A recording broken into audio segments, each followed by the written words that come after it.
Hello friends, my name is Brendan. Welcome back to The Crawl. Today, we're celebrating the fact that the channel recently passed 10,000 subscribers. It's a very big milestone, at least for me. I'm very happy about it. And so I decided, let's celebrate by doing an audience Q&A session. I put the call out here on YouTube and on social media and on Discord, and I've got a round of questions from you all to answer.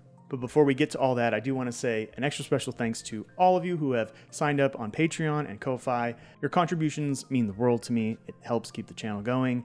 And I know that there's long periods of time between videos because I make some weird big projects that take forever, but having you all there to support it really makes that stuff possible. So anyway, with that out of the way, let's get to what you guys asked me. Starting with, what's your favorite part of the video making process? And also, what's your favorite sandwich? Okay, so my favorite part of the video making process, it's definitely the editing process. Just, putting everything in the timeline, trimming it all up, adding visual effects, all of that stuff. I just really like the almost design kind of element that comes into play with that. It extends all the way from the audio editing part up to even making the thumbnail. I consider that whole process the editing process, and that's really where I have the most fun with videos. Obviously, like recording and doing the voiceover and whatnot and capturing gameplay footage can be a lot of fun too. But yeah, for me, it's really the editing. As for what's my favorite sandwich, it's a banh mi, hands down. It's the best sandwich ever made. Can't get better than that, in my opinion. Now, next question. In the time that you've spent writing and making videos about games, do you think that serious discourse around games, not the culture war bullshit, has gotten better, worse, or stayed the same in your experience? That's a really good question because the answer is both. It's gotten better and worse, and in some ways stayed the same. I think it's just really where you're looking and who you're looking for. I do think, though, that it's like a real lack of good written criticism, and a lot of that's just because there's not a lot of money in it anymore. A lot of publications have shut down, so a lot of the people who, like myself, who are still employed in the games media, there's a lot of focus on news and guides and the stuff that brings in clicks and that you can affiliatize and all that sort of stuff. And that's really where these companies kind of have to be, because that's where they make money, and that's ultimately the goal for the people who own the websites, is to make money. I think on some level there are people doing really awesome stuff, whether on YouTube or elsewhere. YouTube folks off the top of my head would be, Tim Rogers, Noah Gervais, Jacob Geller, folks like that who are doing these really in-depth, very thoughtful video essay type things. But then on the other end of the spectrum from that, you've got people like Annie Austin, who is doing, these really weird, very niche, but very thoughtful takes on game design and just enjoying games and from a weird perspective. But in terms of like talking about games from like a critic standpoint or even a design standpoint, anything that isn't like YouTube and TikTok right now, just people aren't going to be looking at. And I think that's a shame. Even though there's great stuff happening on those platforms, having a really strong written games criticism is really important, because you can go back and reference that stuff and pull from it in ways that you can't really with a video. It's much easier to create a long-term overarching dialogue and criticism that evolves over time with written work that you just can't with video or podcasts or stuff like that.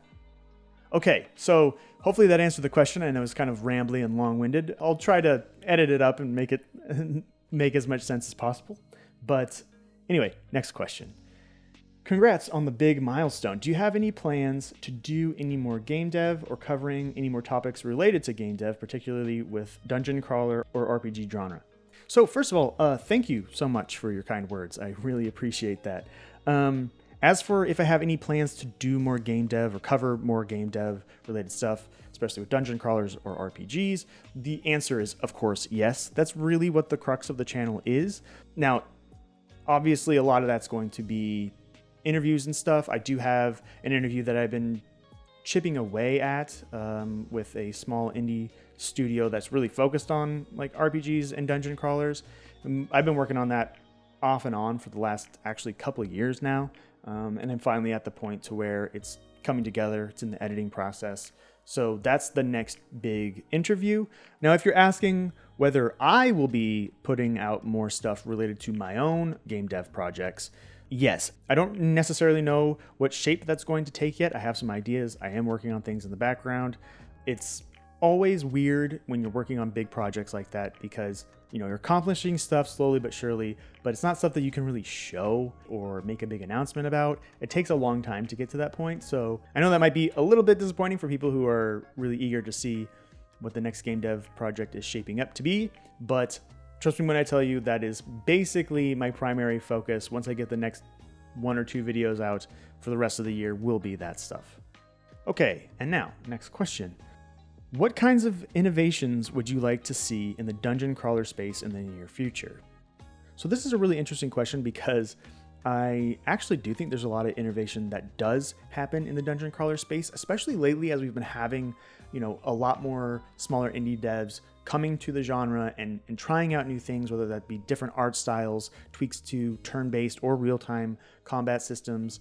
And I think it's hard to say that there's anything specifically that I think dungeon crawlers need to change because there are so many weird different flavors. And while they all kind of stick to traditional wizardry turn-based style or even a dungeon master real-time style, they all feel like different takes on that genre.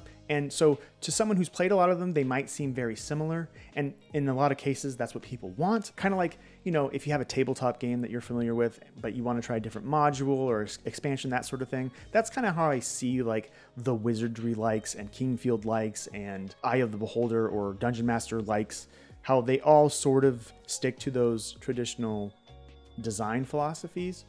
But if there's one place that I am the most interested in seeing more innovation, I'm always interested in seeing new weird settings or aesthetics for dungeon crawlers. I think the dark fantasy stuff that we often get, it's cool, but I like it when dungeon crawlers get a little bit weird. And in terms of gameplay, I think combat is one place where dungeon crawlers really do have quite a lot of potential innovation space to explore. I think Dungeon Encounters, which was directed by Hiroyuki Ito, the creator of Final Fantasy's ATB combat system, is a really good example of this. That game also uses the ATB system, and it pushes it in a really interesting way to where it's very simple, but there's a lot of depth in the way that items interact with the ATB system, in the ways that monster encounters require you to think differently about how to use your turns in really unique ways, and making each combat encounter worth paying attention to, but also quick enough so that you can get in and out of combat fast, get back to exploring, which really for me is why I'm coming to dungeon crawlers like that. But that's probably worth a much longer video at some point in the future. Maybe once I've gotten to the point to where, I'm talking about my own combat system in my game. We'll see. Who knows? All right, on to the next one. This is a super cliche one, but I'm genuinely curious. What are your top 5 games of all time? It doesn't have to be in any order, but I'd love to know what are your absolute faves and ones that really stick with you and why. Okay, so this is a good question. I've been thinking about this a lot lately, strangely, and just about how we have to actively decide that there are favorites every single time, I don't think most people realize. They kind of think that, yeah, I played this game and I decided it's my favorite, and then it was my favorite forever. But really, we're making an active decision not to change our minds. So I'm very aware of the fact that when it comes to my favorite games of all time, I am actively deciding that they are my favorite. I think the reason I pick my favorites is because they mean something to me beyond just playing them themselves. But anyway, that's way more of a deeper philosophical thought than this question is necessarily asking. So anyway, my top 5 games. Well, number 1, obviously, I've said it all over, is Metroid Prime. Every time I fire it up, whether it's the original or the remaster, it really just feels like the first time again. I just love being in that alien world of Talon 4 and exploring. And so much of what I love about media in general comes from how that game made me feel. And it's not to say that I think it's a perfect game. I don't think any of my top 5 games are perfect games. I know people who really dislike it and who bounce off it. Friends of mine have made long videos about why they don't like Metroid Prime. And in a lot of ways, I agree with what they're saying. But again, it's an active choice to be like, this game made me feel a certain way. It means something to me and it's my favorite. So anyway, that was just Metroid Prime. I still got 4 more to go. Number 2, I guess, would be Dark Souls. I know this isn't in any order, but yeah, Dark Souls would be next. And I've talked about it before. I don't want to completely repeat the story, but basically I played it, didn't really get it at first, but stuck with it and eventually came to absolutely adore it. It completely changed how I viewed games, what I wanted out of games. I wouldn't have made this channel if it wasn't for Dark Souls, for falling in love with that game and how it introduced me to stuff like Etrian Odyssey and Dark Spire and a whole other realm of, game design and RPGs that I just hadn't encountered before that time. And that really didn't exist very much. Now it's weird to think that like Dark Souls was this really singular experience that only Demon Souls and then before that Kingsfield you could really point to as similarities. Now we've got so many games that are like it. I think it's just a phenomenal game. So anyway, the next one I think would be Morrowind. And I don't want to repeat myself, but really it was just another landmark, mind-blowing game that completely redefined what video games could be to me when I played it. It had been out for a few years by the time I played it. In fact, both expansions had already been out. So I was coming to it completely blind. I had never played an RPG like that. I think the closest I had ever played something like that before was The Legend of Zelda, Ocarina of Time and Majora's Mask. If you've played them, you know they're nothing like Morrowind. So going from, this idea of that being like an adventure or even an RPG of sorts to this huge, expansive open world where I could go and do and be whatever I wanted, it was utterly mind-blowing. I think its setting is such a big reason why I love it to this day. No other game is quite as weird and alien to me without going overboard, if that makes sense. I think other games get close. I think Caves of Qud and Kenshi are maybe the 2 games that get as close to that feeling of Morrowind, but they're such radically different games than what Morrowind is. I actually don't mind Oblivion and Skyrim. I know a lot of people hate those games. So, as someone who thinks Morrowind is one of the best games ever made, it probably might be surprising to hear me say that I think Skyrim's fine. But even those games got nothing. They were nowhere near that feeling of Morrowind for me. Yeah, I don't think anything really ever did get close until I played number 4, which was Breath of the Wild. And I think Breath of the Wild is the best open world game I've ever played. I think it is better than Tears of the Kingdom, as much as Tears of the Kingdom really did add on to the game and maybe improved it in certain ways. I actually think that it weighed down what was a really elegant and bespoke design of Breath of the Wild. Part of why I love that game is just getting from A to B, right? Just going from one place to another requires a lot of consideration and time and paying attention. It's not as in-depth as something like Death Stranding, which to me, that's another one of the best games ever made, but it's not in my top 5. But I do think simply because of its gameplay mechanics, and I think Breath of the Wild is the only other game that engages me on that moment-to-moment level and makes just traversing the world fun and enjoyable and rewarding for what I want out of it. Obviously, if people aren't into managing stamina or dealing with climbing up things and random monsters that are too strong, breaking all your shit, I get how that could be annoying. People feel like it was this big departure from Zelda, but I don't know. I think it's peak Zelda. I think it's the most distilled version of what Zelda is and then blown up on this big scale. It feels like Zelda 1, but on this epic level that, I just can't get enough of. I still periodically fire it up. I haven't touched Tears of the Kingdom since I played it. I put 100 hours into Tears of the Kingdom, but I still fire up Breath of the Wild every once in a while just to be in the world and explore again. I don't know. It's got a vibe. It's got a sense of place that you just can't beat. Okay, now I gotta pick number 5. And this is hard because there's so many different games that could be listed as number 5, right? But I'm actually gonna go with a weird one, and that's Unreal Tournament 2004. I love first-person shooters. It's something that is probably not surprising given that I like first-person dungeon crawlers. First-person shooters were really my first big video game obsession. I grew up with a Nintendo, but I was introduced to Doom and Marathon really close to around the same time when I was really young. I mean, type of thing where I was way too young to be seeing these games. I watched my friends' dads play them like in grade school. We'd be playing Star Fox, and you go downstairs and see their dads playing like Doom and chainsawing some zombies up. My little brain was like, whoa. And so ever since those moments of seeing Doom and Marathon, I was really interested in first-person shooters, but I didn't really play any. I think we played Turok on the Nintendo 64 at a friend's house. That was as close as I really got. A little bit of GoldenEye 2.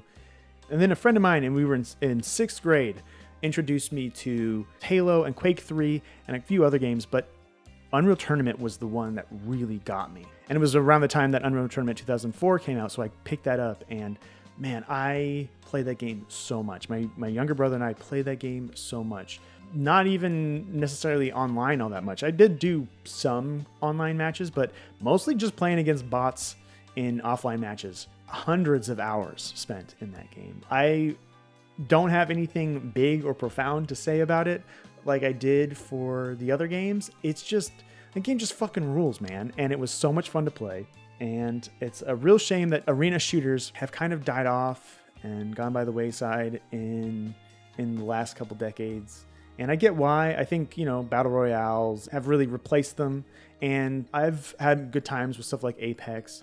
I still play a lot of first-person shooters, but I've never been as utterly obsessed with one like I was with Unreal Tournament 2004. And so, yeah, I think that would be it. Those are my top 5 games. So now we've talked about my top 5 games of all time.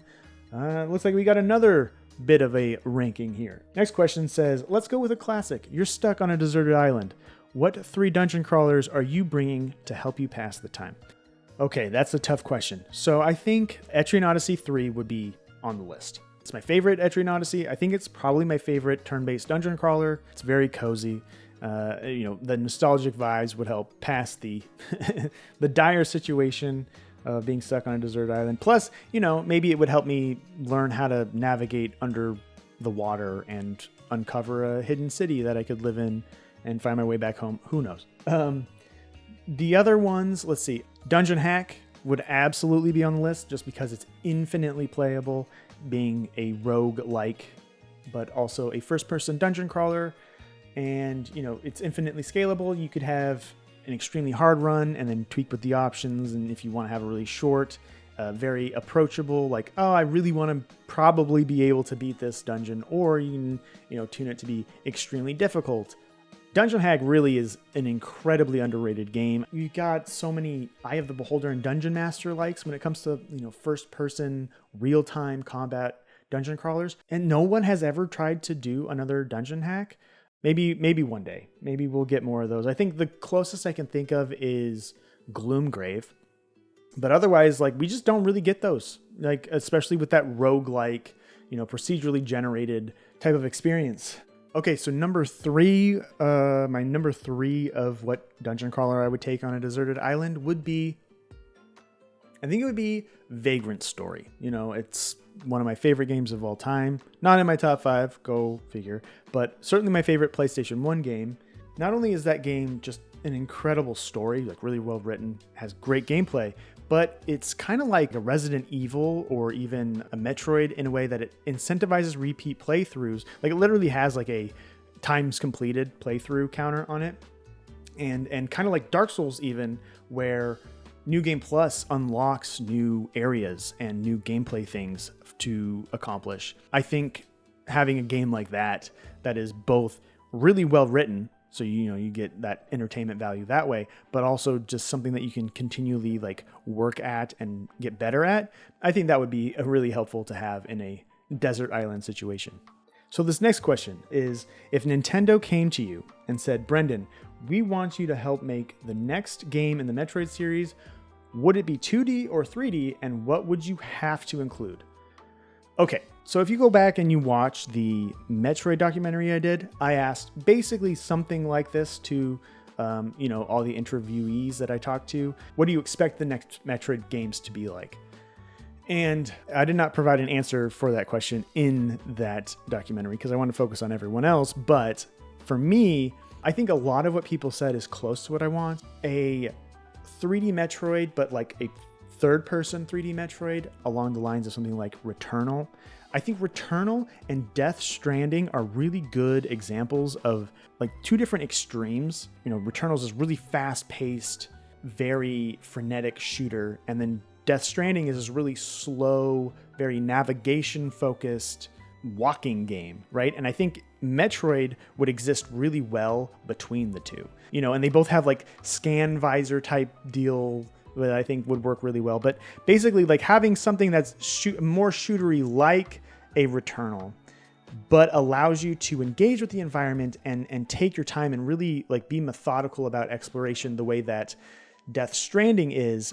I think that that is basically where my ideal Metroid would exist. Now it would still, I think, stick to like the traditional Metroid progression of locked areas you need an ability to get to and that sort of thing, but that would be an ideal like gameplay basis for what I would want. And then, you know, aesthetically, I really think that what Retro is doing looks amazing with Prime Remastered and then Metroid Prime 4. I think both games look really great from what we've seen of 4 so far. And I think that sort of art style could work really well. I think Returnal captured the Metroid vibe the best of any AAA game I've played in a long time. So something along those lines, but I think a really key element would be having Kenji Yamamoto come back for the soundtrack. You know, he worked on Super Metroid and then on the Metroid Prime series, are really his iconic stamp on the series happened in those games. So having him back, that would be like the thing I have to have is have him on the soundtrack. If I was in control of everything. Yeah, that was a fun one. Thank you. Okay, so the next question is, why don't you like me? From Scott's Game Asylum. Scott, I love you. You know that. You should go check out Scott's channel. Go check out Scott's Game Asylum. He recently did a video on the Shadows of the Damned remake, which is a game I had never played, but the video was incredibly entertaining and basically gave me everything I ever needed to know about that ridiculous game. So anyway, Scott, you're the best. I hope you're doing well. Everyone go check out Scott's channel. The next question is, what is your preferred gaming setup for better immersion into role-playing games, whether those are dungeon crawlers or more adventure-focused games? That's a good question. I think for me, the biggest thing is just focusing on one thing at a time, I guess. You know, if I really want to be immersed in the game, I go in my office, I'll put on headphones, and I'll just focus on the game. I don't play on PC very often, and if I do, I usually have it hooked up to my TV, simply because I spend all day working from home and at my desk, so I don't really necessarily want to play games at my desk if I can help it. It's just, I don't find that to be an enjoyable experience. So yeah, I mostly I'm on my TV in a comfy chair, headphones on, and then just fully focusing on the game. All right, next question. What is it about dungeon crawlers that speaks to you more than most other types of games? Is it the difficulty, the exploration, the party compositions? Why do we like these games? Okay, so this question is interesting because it's actually very simple. I like exploring environments in first person, and I like RPGs. So first person dungeon crawlers, especially, they let you do both. And that's really it. I know it's kind of a really simple and maybe not the most exciting answer, but yeah, I like first person shooters and games like Metroid Prime for a lot of the same reasons. But I also, I love Final Fantasy and Dragon Quest and Phantasy Star. And if you put those two things together in the center of the Venn diagram, it's dungeon crawler RPGs. You got Wizardry and Eye of the Beholder in there. So that's why I like them.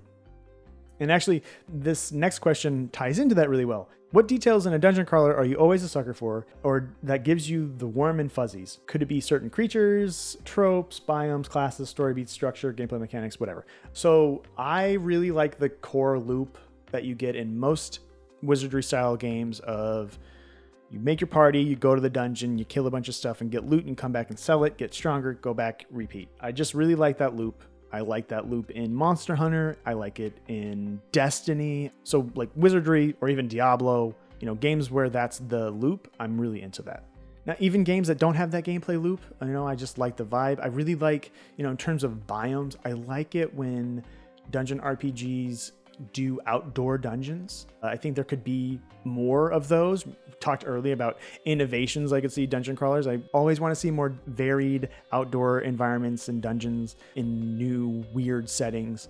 It's always exciting when like you're in a field or a forest and not necessarily just a castle or a cave or an ancient tomb or something, which as much as I love that, I do really like that. And those are some of the reasons I do go to dungeon crawlers, is to be in those kinds of environments.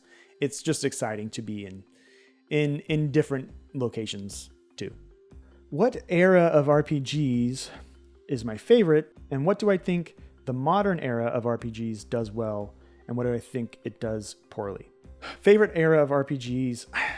I don't know. I think, 16-bit RPGs, there's a lot of obviously classic amazing ones. There's a lot of classic amazing ones on PS1 and on the Sega Saturn. There's a lot of classic and amazing ones on, the GameCube and the Xbox and PS2. So I don't know which era is my favorite. I tend to really love the Xbox, PS2, GameCube, Dreamcast era. So maybe that's it, but I don't know. I just like kind of all of them, because I think one of the things that I always want from an RPG is really a focus on mechanics. And as weird as it might sound, I tend to go for things that are slightly more simple. And that's not to say that I want them to be like streamlined and not have any like role playing or systems to engage with. But I think something like Fallout 1 is a really good example here. The game's a really simple game when you look at its content and like how it's structured, but it's extremely deep in other ways. I think that is something that older RPGs did better than newer ones. I think a lot of newer games try to be really complex for good reason, but I do think that there is an art to like simplicity and elegance and focused design and scope that you don't really get from, I guess, AAA games. Obviously, there's so many indie games that do this phenomenally well. I think I talked about Scald in my Games of the Year video, and that game is like a perfect example of a game that expertly executes on a very simple, not simple in a pejorative, but like a very elegant design basis.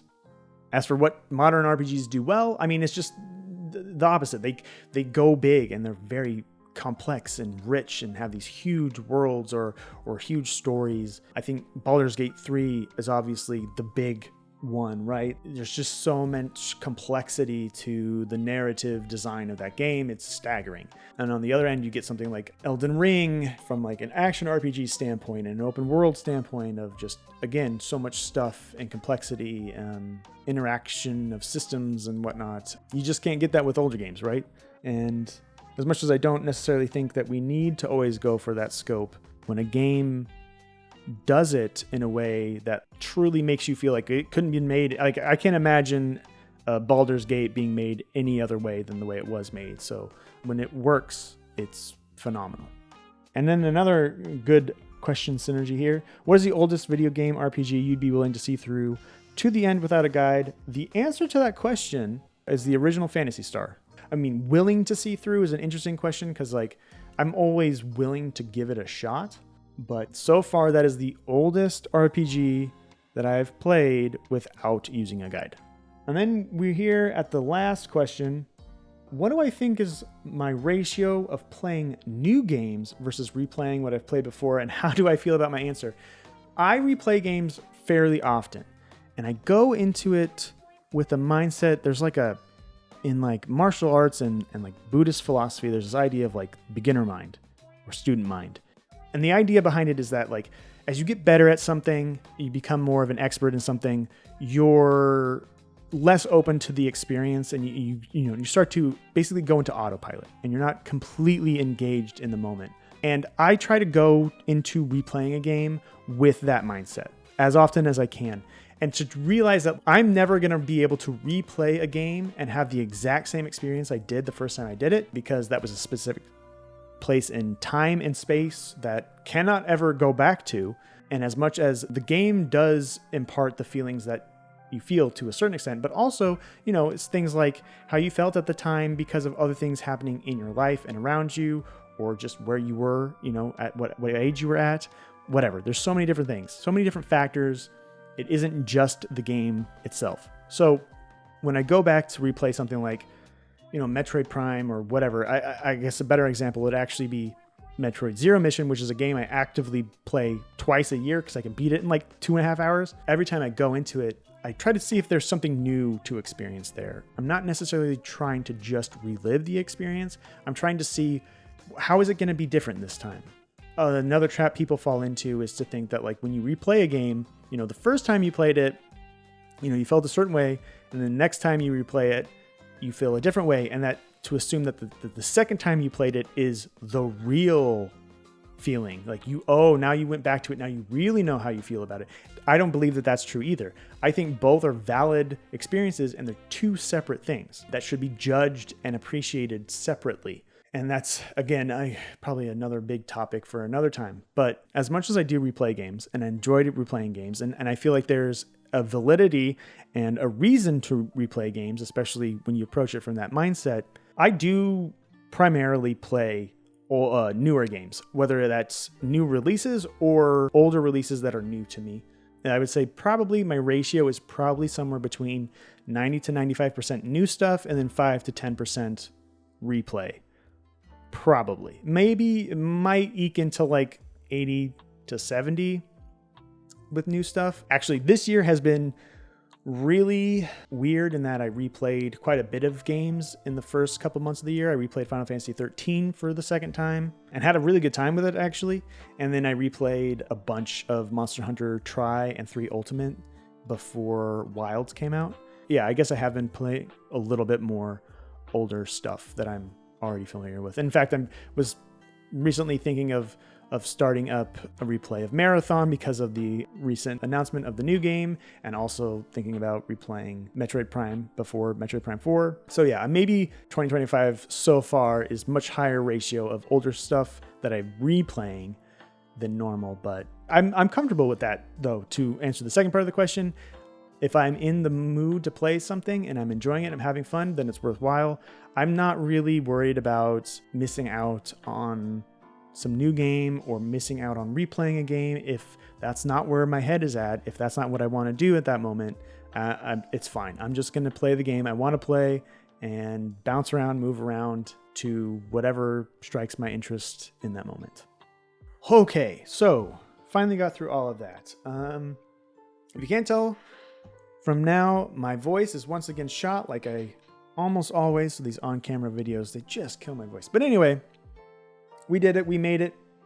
We made it to 10K. Like I said at the beginning, that's why we're here. It's what we're celebrating. Before I wrap up, I just want to say thank you once again to everyone who has subscribed, watched, shared, gotten us to the 10K mark. Extra special thanks to the people on Patreon who support me there, that allow me to do these, experimental big projects that I really am passionate about and I'm really excited to bring to all of you. So anyway, thank you again for helping me reach 10K subscribers. I have a lot of cool stuff coming up in the future. And we'll talk again very soon. Bye for now.